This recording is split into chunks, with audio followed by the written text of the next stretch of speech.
جہاد اور اسی طرح کی دیگر عبادات، خاص عبادات. ہم عام طور پر عبادت کس کو کہتے ہیں؟ صرف نماز، روزہ، حج، زکوٰۃ، بس یہ خاص عبادات ہیں. اور عام عبادات میں کیا کیا شامل ہے؟ ہر اچھا عمل جس کے پیچھے اللہ کی رضا مقصود ہو، محبت کے ساتھ کیا ہوا ہو اور ڈرتے ہوئے کیا ہو، امید بھی ہو اور خوف بھی ہو. اس میں اسم جامع لکل ما یحبہ اللہ ویرضاہ. ہر چیز جو اللہ تعالیٰ کو پسند ہے نا، وہ کرنا عبادت ہے. ہر چیز پھر عبادت میں آ جاتی ہے. 24/7 کا ہر عمل عبادت ہے اگر نیت اچھی ہے، اللہ کی رضا مقصود ہے. چلیے یہاں تک کس کو بات سمجھ میں آ گئی اور کہاں اشکال ہے؟ سوال کر سکتے ہیں آپ. المتعبد بھی یعنی ٹولز ہیں. مثلاً آپ چاہتے ہیں اللہ راضی ہو جائے مجھ سے، تو اب آپ اس وقت کیا سوچتے ہیں؟ اچھا میں کچھ کروں، ٹھیک ہے نا، کیا کروں؟ اچھا میں کسی بیمار کو جا کے وزٹ کرتا ہوں، اس کی خبر گیری کرتا ہوں. تو اب آپ سوچا، پھر آپ اٹھے، آپ نے سواری پکڑی، آپ وہاں گئے، تو یہ جو کچھ راستے میں استعمال ہوا اس رضا حاصل کرنے کے لیے کیا ہے؟ یہ سارے مطابق بھی. آپ کی گاڑی کیا ہے؟ جس سے آپ نے نیکی کا ایک کام کر لیا، اس کو اس کام میں لگا دیا. وہ جو حدیث میں آتا ہے نا 3 طرح کے گھوڑے ہیں اور گھوڑا اجر کا باعث ہے، تو وہ گھوڑا ذریعہ بن گیا نا کس چیز کا؟ اللہ کو راضی کرنے کے لیے، ایک اچھے کام کے لیے آپ چلے. 2 نیتیں اللہ ہی کی رضا کے لیے ہو، مثلاً مجھے جنت ملے، مجھے اللہ کا چہرہ نصیب ہو، یہ 2 اکٹھی کرنا تو ٹھیک ہے. لیکن اگر ہم یہ کہیں کہ دنیا میں مجھے شہرت ملے، اور خاص طور پر جو دین کا کوئی کام ہو اس میں یہ کہ دنیا کے فائدے، اوکے چلے کلاس میں چلتے ہیں، وہاں کچھ اور لوگوں سے دوستی ہوگی اور ان کو ہم اپنے بزنس کا بھی انٹروڈیوس کرا دیں گے، تو اس طرح کلاس بھی اٹینڈ ہو جائے گی اور بزنس بھی فلرش کر جائے گا. ہاں ان سے کیوں ملنا چاہتے ہیں آپ؟ پرانی دوستوں سے ملاقات ہوگی، یہ کیوں کرنا چاہتے ہیں؟ اللہ کی خاطر. یہ دین والے، ورنہ کیا دوستوں کی کمی ہے؟ دوست تو اور بھی بہت ہوں گے، لیکن ان دوستوں سے کیوں ملنا چاہتے ہیں؟ اللہ کی خاطر. تو جو اللہ کی خاطر کسی سے ملنا چاہتا ہے اس کا اجر کیا ہے کوئی اجر؟ عرش کے سائے تلے اس کو جگہ ملے گی. ٹھیک ہے، تو ان 2 نیتوں کے کمبائن کرنے میں کوئی حرج نہیں ہے. یہ ڈاکٹر صاحب ایک کوشچن ہے، وہ جو حدیث تھی دجال کی، وہ نماز میں جو آپ کی، تو ڈاکٹر صاحب کبھی کبھی ایسا ہوتا ہے بڑی آہستہ آہستہ اس لیے نماز پڑھ رہے ہوتے ہیں because you can't pronounce it properly, تو اب کوئی اندر آ جاتا ہے تو آپ کو اب لگتا ہے کہ اب جی اگر آپ اسی سپیڈ سے ہی پڑھ رہے ہیں جو اس کے اندر آنے سے پہلے تھی دین اٹس فائن. لیکن اگر کسی کے آنے پر وہ سپیڈ اور سلو ہو گئی نہیں، اور اگر فاسٹ ہو گئی کہ بھئی اب یہ نہ سمجھے کہ میں بڑی، نہ آپ فاسٹ کریں نہ سلو کریں. یہ بھی سوچنا کہ یہ سوچے گی کہ یہ بڑا آہستہ آہستہ پڑھ رہی ہے تو میں اب فاسٹ پڑھوں، پھر آپ نے اسی کے لیے اپنا عمل چینج کر دیا، تو یہ بھی نہیں کرنا.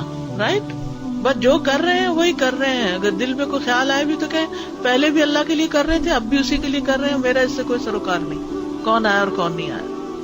سازا اس میں جیسے بچوں کی تربیت کے لیے یا کسی کو سکھانے کے لیے، اگر نماز میں جیسے بہت جلدی بچے سجدہ کرتے ہیں یا رکوع کرتے ہیں اور ہم تھوڑا ٹھہر کے ان کے سامنے کرتے ہیں اور یہ ذہن میں ہوتا ہے کہ ہم ٹھہریں، تو یہ کس چیز میں آئے گا؟ ان کے لیے کیوں ٹھہریں؟ ہم ویسے ہی اگر ٹھہرنے کی عادت ہے ہمیں، تو پھر تو ان کو کوئی فرق نہیں پڑتا، وہ تو ویسے ہی دیکھ لیں گے. جی سازا، لیکن جیسے وہ دیکھ رہے ہیں لیکن کبھی بہت جلدی کرتے ہیں، تو آپ کرتے کرتے آپ جیسے اپنے رکیے میں اپنی پوزیشن آپ اپنی پیس سے ہی پڑھیے جو صحیح جو عادت ہے، کیونکہ اگر آپ نے اس سے زیادہ لمبا کر لیا نا صرف اس لیے کہ بچوں کی طرح میں دکھاؤں، تو یہ بھی ٹھیک نہیں ہوگا. کیونکہ بچے آپ کو ایک دفعہ تو نہیں کئی دفعہ دیکھیں گے، اور کسی وقت ہو سکتا ہے ایسی جگہ سے دیکھ رہے ہیں جب آپ کو پتہ ہی نہیں چلا کہ بچہ دیکھ رہا ہے، اور اس نے دیکھا کہ اماں اس دن تو اس طرح پڑھ رہی تھی اور آج اماں اس طرح پڑھ رہی ہے، تو ہمارا تضاد سامنے آ جائے گا. ٹھیک ہے نا، چاہے بچوں کے سامنے پڑھیں، چاہے الگ پڑھیں، چاہے ان کو سکھانے کے لیے پڑھیں، چاہے کہیں اور، ہم اپنی پیس ایک جیسی رکھیں. اللہ یہ کہ کبھی ایسا ہوتا ہے کہ آپ کو بہت ایمرجنسی ہوتی ہے، کبھی کبھی ایسا ہو جاتا ہے، اس وقت اس ایمرجنسی کی وجہ سے آپ نماز اگر جلدی پڑھ رہے ہیں تو وہ آپ نے کسی دکھاوے کے لیے جلدی آہستہ نہیں کی، بلکہ کیونکہ نبی صلی اللہ علیہ وسلم نے طویل ترین نمازیں بھی پڑھی ہیں اور مختصر ترین بھی پڑھی ہیں ایز پر نیڈ. ٹھیک ہے، ٹھیک ہے، ہاں جی، تو اچھی بات ہے نا، صلہ رحمی ہے یہ. یعنی بچوں سے اگر پیار ہوتا ہے، آپ یہاں سے پاکستان جاتے ہیں اتنے ٹکٹ خرچ کر کے، کیوں جاتے ہیں؟ کہ رشتہ داروں کو دیکھ آئیں، رشتوں کی تجدید کر آئیں. بھول جاتے ہیں ایک دوسرے کو دور رہ کے. ہمارے بچے تو جانتے بھی نہیں ہیں, تو وہ رشتوں کی تجدید کے لیے جو مال خرچ کرتے ہیں اس میں بھی نیت اگر یہ کر لے کہ اللہ کا حکم ہے, اللہ نے مجھے حکم دیا ہے کہ رشتوں کو جوڑوں, تو پھر وہ سارا کرایہ اور جو تھکاوٹ اور جو بھی ہوگا سب اجر لکھا جائے گا. آج کل میں ایک بات نوٹ کر رہی ہوں کہ بہت سے لوگ جو ہیں پاکستان جب جاتے ہیں تو وہ کہتے ہیں کہ انہیں اس کے اندر ہم عمرہ کرتے ہوئے کیوں نہ چلے جائیں, رائٹ؟ تو پہلے وہ عمرہ کرتے ہیں اور پھر وہ پاکستان جاتے ہیں. اچھی بات ہے, بہت اچھا ہے. نیت کے لحاظ سے کہ عمرے کا شوق تو ہر ایک کو ہوتا ہے, اور وہ ایکسٹرا ٹکٹ پے کرتا ہے یا نہیں بھی اگر کرتا تو اس میں کیا جا سکتا ہے. کیا نبی صلی اللہ علیہ وسلم نے غزوہ حنین کے بعد عمرہ نہیں کیا تھا؟ کیا تھا. حالانکہ آپ عمرے کے لیے نہیں آئے تھے مدینہ سے, آپ مکہ فتح کرنے آئے تھے, اور پھر اس کے بعد غزوہ حنین ہوئی اور پھر اس کے بعد آپ نے عمرہ بھی کیا. تو کوئی حرج نہیں, ایک سفر میں 2 کام ہو سکتے ہیں. پلاننگ ہے نا, آپ کی نیت ہے, اور ایک میں 3 بھی ہو سکتے ہیں. میرے جیسے لوگ درس کا پروگرام بھی بنا لیتے ہیں ساتھ کہ جا ہی رہے ہیں تو کیوں نہ ایک اور اچھا کام بھی کریں, صلہ رحمی بھی ہو, یہ بھی ہو, یہ بھی ہو. جتنی زیادہ آپ اس میں ڈال سکیں آپ ڈال دیں. تو میں نے تو یہ نتیجہ نکالا کہ ہر کام صرف اور صرف اللہ کے لیے کیا جائے, باقی مقاصد خود بخود پورے ہو جائیں گے. بالکل, باقی اس کے تابع ہو جائیں. اب عبادت کی اہمیت کیا ہے؟ جیسے پہلے بھی ہم نے دیکھا کہ عبادت اللہ کا حق ہے. آسمان اور زمین کے رہنے والوں پر اللہ کا حق ہے کہ وہ اس کی عبادت کریں اور کسی کو بھی اس کے ساتھ شریک نہ ٹھہرائیں. اکیلے اسی کی عبادت, یہ کہ اس کی اطاعت کی جائے اور نافرمانی نہ کی جائے, اس کا ذکر کیا جائے, اسے بھولا نہ جائے, اس کا شکر ادا کیا جائے, ناشکری نہ کی جائے. یہ سب عبادت ہی کا حصہ ہے. اور دنیا میں عبادت کا حقدار صرف اللہ سبحانہ وتعالی ہے.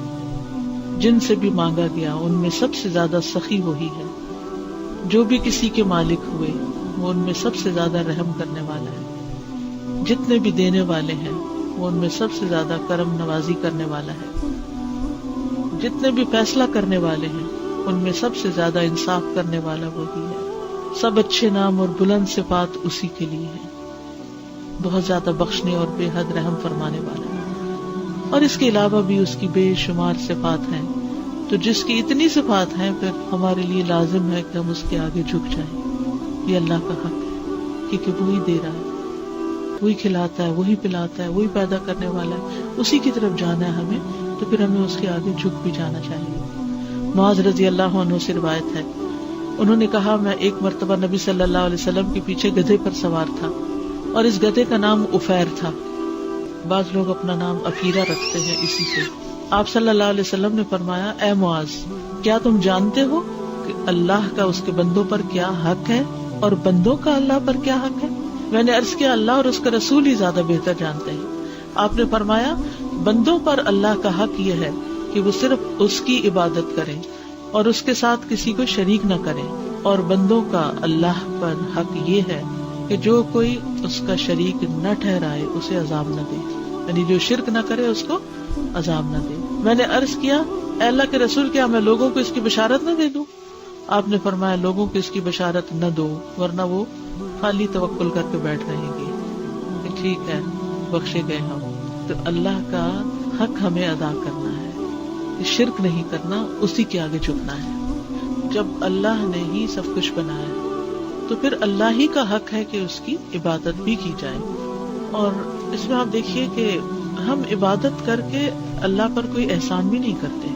یہ دراصل اس لیے کرتے ہیں کہ وہ ڈیزرو کرتا ہے کہ اس کی عبادت کی جائے. اور یاد رکھیے جو شخص جتنا زیادہ اللہ کو پہچانتا ہے اتنا ہی وہ زیادہ اللہ کی عبادت کا حق ادا کر پاتا ہے. اللہ کی پہچان کے بغیر اللہ کی عبادت کا حق ادا نہیں کیا جا سکتا. اللہ کی پہچان ضروری ہے عبادت کے لیے. جو جانتا ہی نہیں کہ اللہ کون ہے وہ کیا عبادت کرے گا, وہ کس کے آگے جھک رہا ہے؟ اگر ہم جانتے ہی نہیں کہ اس کے ہم پر کتنے احسانات ہیں تو پھر ہم محبت کے ساتھ عبادت نہیں کر سکیں گے. تو یاد رکھیے عبادت کی قبولیت کی بھی کچھ شرائط ہیں. ٹھیک ہے, عبادت کی قبولیت کی کچھ شرائط ہیں. عبادت اللہ کا اپنی مخلوق پہ حق ہے اور اس کا فائدہ انہی کی طرف لوٹتا ہے. تو ایک ہوتی ہے مومن کی عبادت. کیا ہے؟ مومن کی عبادت. مومن کی عبادت کیسی عبادت ہوتی ہے؟ ان طریقوں کے ساتھ عبادت جو اس نے مقرر کی ہے. مشروع کیا مطلب مقرر کی ہے, اور یہی عبادت قبول ہے. یعنی اللہ کی عبادت کون سی قبول ہوتی ہے؟ جو ان طریقوں کے مطابق ہو جو اللہ نے مقرر کیے ہیں. مثلاً اگر کوئی شخص نماز پڑھے لیکن اپنی مرضی کے کام کرے, اس میں اپنی مرضی کا سجدہ اور رکوع کرے, تو ایسی نماز قبول ہے یا نہیں؟ نہیں. کیوں؟ کیونکہ وہ اللہ کے بتائے ہوئے طریقے کے مطابق نماز نہیں پڑھ رہا. ٹھیک ہے. تو پہلی ہے مومن کی عبادت, دوسری ہے بدعتی کی عبادت, بدعت کرنے والے کی. اور جس نے اللہ اکیلے کی عبادت ان طریقوں کے بغیر کی جو اس نے مقرر کی ہے تو وہ بدعتی ہے, اور اس کی عبادت ریجیکٹڈ ہے. بدعت کے متعلق کیا حکم آتا ہے کہ ہر وہ کام جس پر ہمارا حکم نہیں وہ کیا ہے؟ رد ہے, مردود ہے. تیسرا ہے مشرکین کی عبادت. مشرک کی, جو اللہ کی عبادت کے ساتھ ساتھ کسی اور کی بھی عبادت کرے. وہ اللہ کے لیے نماز پڑھ رہا تھا, کوئی اور آیا تو اس نے اس کو بھی دکھانے کے لیے نماز شروع کر دی.